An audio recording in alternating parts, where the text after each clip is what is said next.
अवधूत चिंतन श्री गुरुदेव दत्त. श्री स्वामी समर्थ. नमस्कार, मी पूजा आपल्या चॅनेलवर तुम्हा सगळ्यांचं पुन्हा एकदा खूप खूप मनापासून स्वागत करते. तुमच्या सगळ्या इच्छा स्वामी महाराज लवकरात लवकर पूर्ण करत अशी स्वामींच्या मी प्रार्थना करते व आजच्या आपल्या व्हिडिओला सुरुवात करते. बघा, पुत्रदा एकादशी किंवा भागवत एकादशी आणि श्रावण सोमवार हा दोन्हींचा संयोग झालेला आहे. आपला दुसरा श्रावण सोमवार असणार आहे 24 ऑगस्ट रोजी आणि याच दिवशी आहे भागवत एकादशी. आता भरपूर जण म्हणतील म्हणजेच उद्याच स्मार्त पुत्रदा एकादशी देखील आहे. म्हणजे ही एकादशी जे संन्यासी लोक असतात ती लोक ही एकादशी करतात आणि आपल्यासारखे संसारिक जी माणसं असतात ते परवाचीच म्हणजे सोमवारी जी येते भागवत एकादशी ती लोक ती करणार आहेत. पुत्रदा एकादशीच्या दिवशी तुम्हाला जर पुत्रप्राप्तीसाठी जर सेवा करायच्या असतील तर तुम्ही उद्या सेवा करू शकता. आणि बाकीच्या ज्या सेवा सांगणार आहे इतका सुंदर संयोग आलेला आहे. म्हणजे सोमवारी आपल्याला आपल्या भगवान विष्णूंची देखील सेवा करायला, आपल्या श्रीनारायणांची देखील सेवा करायला भेटणार आहे व आपल्या भगवान शंकरांची देखील सेवा करायला भेटणार आहे. दोघांची एकत्रितरित्या आपल्याला सेवा करायची आहे, उपासना करायची आहे. सोमवार आहे म्हटलं की श्रावण सोमवाराला आणि भरपूर लोक एकादशीही करतात. तुमची एकादशी नसेल तर काही हरकत नाही, पण ज्यांची एकादशी आहे त्यांना असा प्रश्न पडलेला आहे की आता श्रावण सोमवार देखील आमचा आहे, एकादशी आहे, मग उपवास कसा करायचा, केव्हा पकडायचा, केव्हा सोडायचा की नाही. कारण श्रावण सोमवार हा सोडावाच लागतो आणि एकादशी ही सोडून चालत नाही, कारण ती दुसऱ्या दिवशी द्वादशीला तोच आपण सोडत असतो, बरोबर. तर याच्या अगोदर मी तुम्हाला सांगते सेवा काय करायच्या आणि या सेवेचं फळ काय मिळत असतं. आपल्या जीवनामध्ये भरपूर प्रकारच्या अडचणी सुरू आहेत. आर्थिक अडचणींना आपण तोंड देतोय. बघा, संसारिक माणूस म्हटलं की फुलाची पाकळीच्या स्वरूपात त्या अडचणी येतच असतात आपल्या घरामध्ये. आणि या अडचणी कशा येतात, वाऱ्यासारखे येतात आणि कधी कधी वाऱ्यासारखे निघूनही जातात. पण अशा काही अडचणी असतात, येतात तर वाऱ्याच्या वेगाने, पण जाताना त्यांना किती जरी मोठा वारा दिला तरी त्या जात नाही. अशी देखील संकट भरपूर आपल्या समोर असतात. आणि त्यामुळे अशा रस्त्यावरती चालताना, या काटेरी रस्त्यावरती चालताना अध्यात्माचा मार्ग निवडणं खूप चांगली गोष्ट आहे आपल्यासाठी. कारण या अध्यात्माच्या मार्गावरून कुठेतरी त्याचा दाह आपल्याला कमी बसतो, आपल्या पायांना, आपल्या शरीराला. त्यामुळे आपल्याला अध्यात्माचा मार्ग आपण निवडलेला आहे. कष्टासोबत याची देखील जोड असायलाच हवी. आणि भगवान विष्णूंच्या इतक्या अत्यंत प्रभावी अशा ह्या सेवा आहेत आणि ज्या एकादशीच्या दिवशी भरपूर लोक करतात. आणि जे एकादशीच्या दिवशी मध्यरात्री 12 वाजता भगवान विष्णूंच्या श्रीहरीच्या चरणी ज्यावेळेस या सेवा रुजू करतात त्यांनाच माहिती आहे त्याचा अनुभव काय येतो. बघा, त्यामुळे आपल्याला सकाळची सेवा तर करायचीच आहे. सकाळी आपल्याला भगवान विष्णूंची सेवा देखील करू शकता तुम्ही. त्यानंतर तुम्ही शिवपिंड देखील, तुम्हाला शिवामूठ वगैरे व्हायचे आहे, अभिषेक घालायचा आहे उद्या, बरोबर, ते तुम्ही करायचेच आहे. पण यासोबत सकाळी अभिषेक घातल्यानंतर वगैरे तुम्हाला बाळकृष्णाच्या मूर्तीवर आवर्जून अभिषेक उद्या घालायचा आहे. बाळकृष्णाच्या मूर्तीवरती ओम नमो भगवते वासुदेवाय नमः हा मंत्र म्हणत म्हणत तुम्ही अभिषेक घालू शकता किंवा भगवान विष्णूंची 108 नावं घेऊन तुम्ही अभिषेक घालू शकता. उद्या तुळस तोडायची नाही, उद्या पण नाही, परवा पण नाही. त्यामुळे एकादशीला आपण तुळस तोडत नाही, भरपूर ठिकाणी द्वादशीला तोडत नाहीत, पण आपण एकादशीला तुळस तोडायची नाही. त्यामुळे तुम्ही आजच तोडून ठेवा किंवा ज्यावेळेस तुम्ही फुलं आणायला जाता, मार्केटमध्ये फुल वगैरे घेता तुम्ही पूजेसाठी, तर त्यावेळेस त्यांना तुळशी पत्र देखील त्याच्यामध्ये टाकायला सांगायचे. ते टाकतातच आवर्जून, पण आपण एक्स्ट्रा घेऊन यायचं, म्हणजे तुळस तोडावी देखील तुम्हाला लागणार नाही. अशा पद्धतीने तुळशीची पानं देखील आवर्जून असायला हवीत, कारण भगवान विष्णूंना तुळस अत्यंत प्रिय आहे. भगवान विष्णूंना तुम्हाला तुळस म्हणजे बाळकृष्णाच्या मूर्तीला अभिषेक घातल्यानंतर तुम्हाला त्यांना तुळशीचं अर्चन करायचं आहे. दिवसभर काय करू शकतो, सकाळी उठल्यापासून विष्णू सहस्त्रनामाचे पठण करा, नाही तर श्रवण करा. विष्णू सहस्त्रनामावलीचे पठण करायला सुरुवात करा. अत्यंत सुंदर अशी ही सेवा आहे. त्याच पद्धतीने व्यंकटेश स्तोत्र, विष्णू सहस्त्रनाम नाही जमत तर तुम्ही व्यंकटेश स्तोत्र बोला. या दिवसामध्ये 21 वेळा तुम्ही बोला. सकाळी 7 वेळा बोला, तुम्हाला जसा वेळ मिळेल दिवसभरामध्ये 7 वेळा, नंतर 7 वेळा, नंतर 7 वेळा, असे 21 वेळा तुम्हाला 21 मंडल करा. एका बैठकीत केलं तर अतिशय सुंदर. कारण विष्णू सहस्त्रनाम व्हायला कमीत कमी 25 ते 30 मिनिटं खूप झाली. ज्यांचं पठण आहे, तोंडपाठ आहे, त्यांच्यासाठी सांगते. 25 ते 30 मिनिटं खूप आहे व्यंकटेश स्तोत्रासाठी.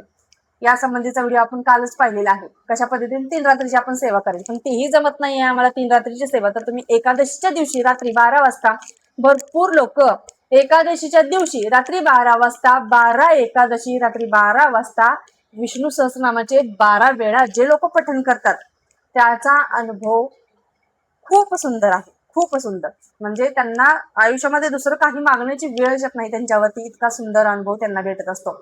म्हणजे 12 एकादशी रात्री 12 वाजता 12 वेळा विष्णू सहस्त्रनामाचे पठण. आता ताई, दिवसभर या संसाराचा गाढा चालवायचा, मुलं बाळ सगळं सांभाळायचं आणि त्याच्यामध्ये रात्री परत सेवेला बसायचं. महिन्यातून एकदाच बसायचं आहे, 2 वेळाच बसायचं आहे आम्हाला, पण रात्र जाणार विष्णू सहस्त्रनाम काही छोटं नाहीये. संपूर्ण रात्र अशी संपणार, हे आमच्याकडून काही होणार नाही. ज्यांना होतं ते लोक करतात बरं का, असे भरपूर सेवेकरी आहेत तीही सेवा करतात. पण ताई, आमच्याने काही होणार नाहीये असं ज्यांना वाटतं त्यांनी 12 वाजता एकादशीच्या दिवशी ही एक अंगाला सवय लावा. व्यंकटेश स्तोत्राचं पठण करा तुम्ही.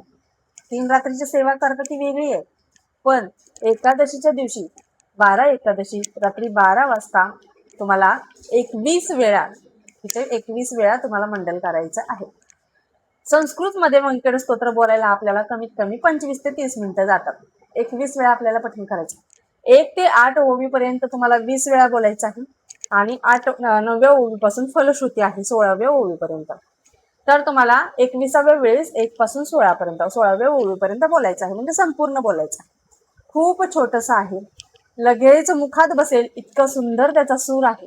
त्यामुळे तुम्ही नक्कीच हे बोलू शकता. व्यंकटेशो वासुदेवं प्रद्युम्नोमित विक्रमः शङ्खशर्णो अनिरुद्धस्य शेषाद्रिपतिरेव च जनार्दन पद्मनाभो व्यंकटाचलवासनः सृष्टिकर्ता जगन्नाथो माधव भक्तवत्सलः. अशा पद्धतीने खूप सुंदर. म्हणजे ज्यावेळेस तुम्ही ऐकायला लागल ना, त्याच्या मागे तुम्ही फुटफुटण्याचा प्रयत्न करा, म्हणजे तुम्हाला ते समजेल. अशा पद्धतीने तुम्हाला रात्री 12ची ही सेवा करा. पूजा मांडणी वगैरे करण्याची काही गरज नाहीये. फक्त शुद्धांतकरणापासून रात्री 12 वाजता देवघरासमोर बसायचं आणि ही सेवा करायला सुरुवात करा. रात्री 12ची सेवा तुमच्या जीवनाचा संपूर्ण कायापलट बदलून टाकेल, इतकी सुंदर ही एकादशीची सेवा आहे. आणि सोमवारचे ज्या काही सेवा आहेत त्या आपण करणारच आहोत. शिवामूठ आपल्याला व्हायची आहे, शिवामूठ पण व्हायची आहे, अभिषेक पण करायचे आहे. आता उपवासाचं काय? ज्यांचा एकादशीचा उपवास देखील आहे, श्रावण सोमवार देखील आहे, अशा लोकांनी काय करायचं बघा. आता भरपूर लोक तिखट मीठ खात नाहीत सोमवारला. भरपूर भागामध्ये अशी परंपरा आहे, म्हणजे पद्धत आहे, तुम्ही देखील पाळत असाल, तिखट मीठ खात नाही. आता आमच्याकडे तिखट मिठाचं काही नाही, पण प्रत्येकाच्या इच्छेचा भाग आहे. कोणी फळावरती करतं, कोणी फक्त पेय असतात त्याच्यावरती करतं. खिचडी आमच्याकडे खातात, फक्त वरी चालत नाही. वरी भगर म्हणतात, वरी तेही चालत नाही आपल्याला. सोमवारी ती चालत नाही, त्यामुळे ती वर्ज्य आहे. म्हणजे आमच्याकडे ते खात नाही. प्रत्येकाची पद्धत वेगळी आहे. कोणाकोणाच्याकडे तिखट मीठ खात नाही, फक्त फलाहारावरती असतात, बरोबर. आता काय करायचं, जर असं असेल तर तुम्ही दिवसभर तुमच्या पद्धतीने तुम्ही उपवास करायचा आहे. तुमच्याकडे खिचडी खात असतील तर खा. वरी चालतच नाही सोमवारला, त्यामुळे वरी खायची नाही. संध्याकाळी तुम्हाला प्रदोष काळामध्ये आपण भगवान शंकरांची पूजा करणार आहोत. पूजेमध्ये थोडा का होईना आपण दही भाताचा नैवेद्य ठेवत असतो, बरोबर.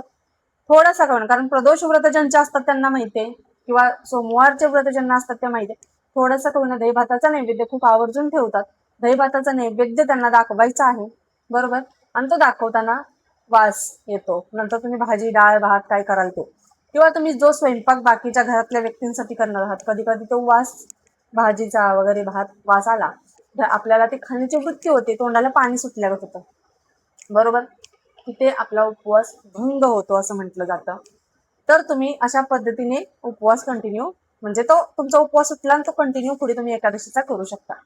किंवा तुम्ही सोमवारला वरी चालत नाही, तुमच्याकडे तिखट मीठ खात नाही, तर तुम्ही तिथून पुढे खिचडी वगैरे खाल्ली तरी देखील चालणार आहे. शाबू वडे वगैरे तिथून पुढे खाल्ले तरी चालते. म्हणजे दिवसभर तुम्ही फलाहार घ्या आणि संध्याकाळी तुम्ही ते खावा, म्हणजे तुमचा उपवास देखील सुटेल आणि उपवास देखील सुटणार नाही.